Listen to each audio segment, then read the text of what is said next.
police commissioner just got the boot.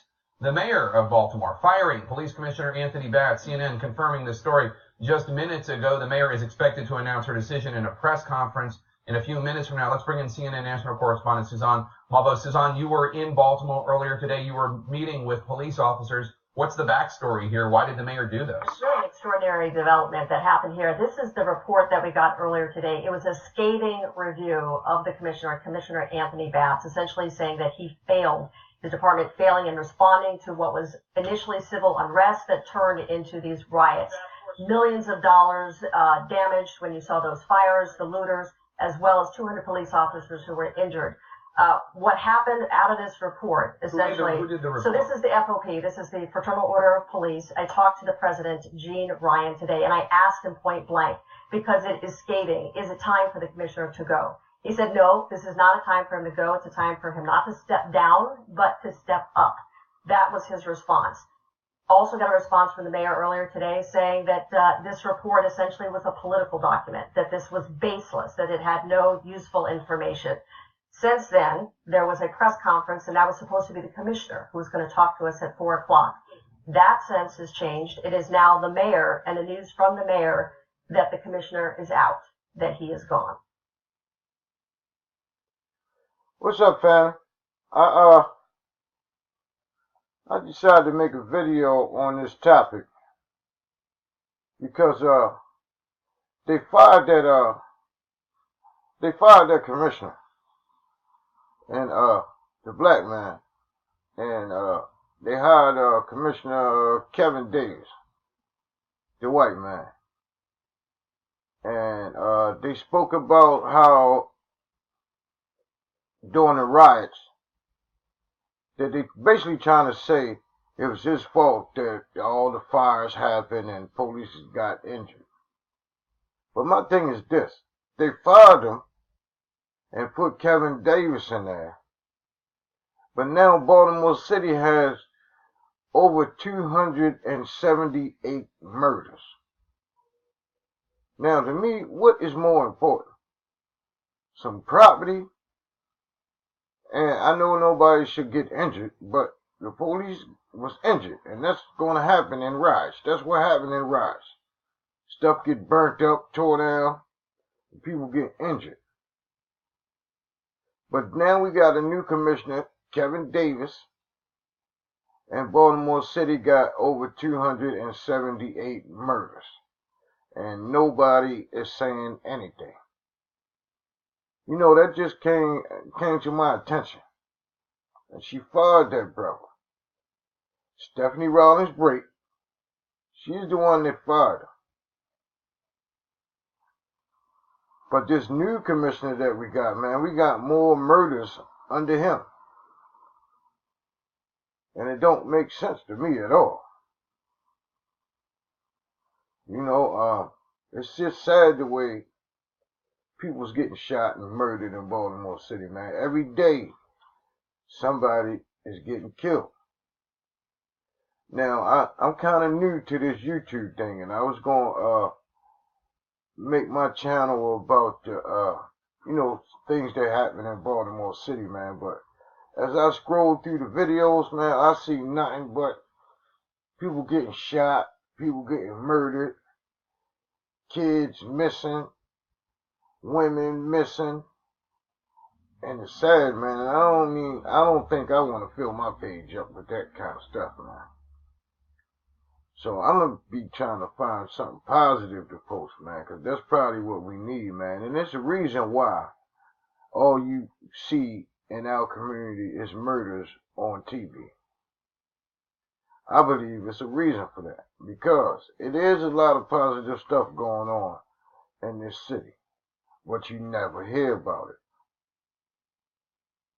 You know, it's like psychological warfare. And another thing that's bothering me, they got the guy Roland Martin, who had a TV show on TV One where they covered a lot of black topics and a lot of black issues. And now his show is being canceled. And I was watching the Rock Newman show. Rock Newman is He's a black, he got a station too. And he covered a lot of black, news topics and have interviews with a lot of, professional black people on his show. His name is Rock Newman. The show is out of Washington, D.C.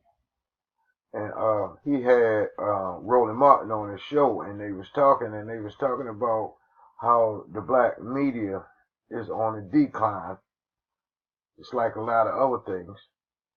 And they was talking about the Jet magazine and Ebony magazine.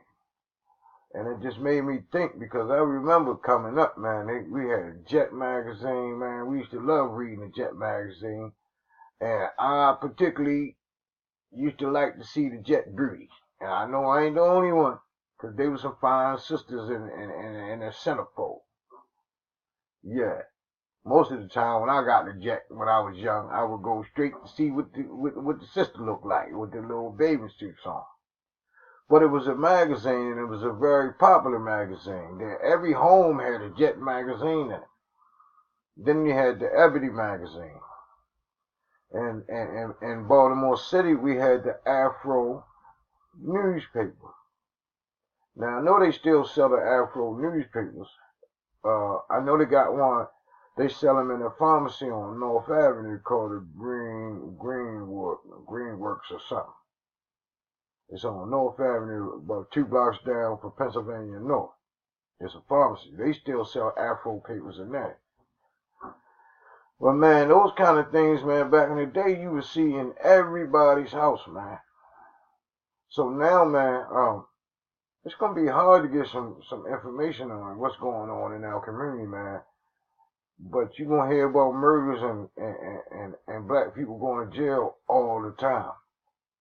That's all I see. I subscribe to Channel 2, Channel 13, Channel 45, Channel 11. I subscribe to those news channels, and man, if you go through the videos, man, from those news channels, that's all you see basically is murder. Somebody got shot over here. Somebody got shot over there. And it's just sad, man. It's kind of depressing, really. Because I know there's a lot of positive stuff going on in our community, man. And, yeah. It just dawned on me, man, that she fired that, man. And now we up to almost 300 murders. They say we have more murders than New York City per capita. That's crazy, man. But another thing, where in the hell is the guns coming from? That's another thing. Ain't nobody talking about that. Them guns is coming from somewhere, and they're being placed in our community, man, for a reason. I ain't saying that, I ain't putting the blame on the white man, right? Because we should be responsible enough not to kill each other. But I was listening to another brother. I think he wrote a book called When Blacks Was Great or something like that. I forget his name. I need to sit down and do some research and start writing some stuff down before I make these videos. But anyway, he was talking about self-esteem, right? And he said black people have high self-esteem and low racial esteem. Yeah. High self-esteem and low self-esteem. Meaning they think highly of themselves, but don't think too highly as a race. See, so we'll demand respect, but then we'll turn around and disrespect your brother or disrespect the sister. Because we don't have racial esteem. And I see what he's saying, because a lot of times, man, when people got businesses or whatever, we won't patronize them. We'll find some excuse not to go and give them our money. But we'll go right around the corner to the Koreans and give them all our money. And Another thing I've been thinking, man, if they really wanted to kill us off, man, it would be real easy to poison us. You know, because they already talking about this thing called Agenda 21, where they want to depopulate the earth. And so what they doing is they trying to kill people. But I remember Minister Louis Farrakhan made a statement a few years ago, and he used the word call. He said America is trying to call the population of the earth. Yeah, he spoke about that years ago. And it would be very easy to poison us. Because all they got to do is give it to the goddamn Koreans. Just give it to the people that's running and coming in our communities, setting up shop. Give it to them. They don't even have to know it. Because they got to get their stuff from the government, basically. So they won't even have to know it. They won't even have to, be a willing participant in it. They could just put it in the goods that they purchase. And then think about where they had that bad water at. Was it Detroit, Michigan? Where their water was bad, they had bad water, and I think their water is still bad. They got brown water over there, man. People dying, people getting sick. You don't even hear about that no more. But I asked a brother about that on YouTube just the other day. They say, yeah, that water is still bad over there, but you don't even hear about it no more. And then they say they got chloride, fluoride in their water, which is bad for you, will kill you. And they use the excuse that it's supposed to purify the water or something like that. But it's crazy, man. And I was at my girlfriend's house the other day, and I turned the water on, and I was standing over top of the sink before I brushed my teeth, man, and I smelled a strong odor of bleach. So there must be chloride in that water. Yeah, man, so we just need to wake up, man. We need to get our own news media. We need to come together, stop killing each other. We gotta love one another, man. And it sounds crazy. But man, them other races, man, like the Jews, they stick together, man. They spend money within their own community. So yeah, man, I'm just rapping a little bit, man, because a lot of things was on my mind. Especially about this commissioner thing, man, and the murder rate in our city, man. After changing commissioners, and the goddamn murder rate went sky high. Nobody saying nothing about that. So yeah, family, man, that's all. I'll get back with y'all when I find something else be on my mind. Peace.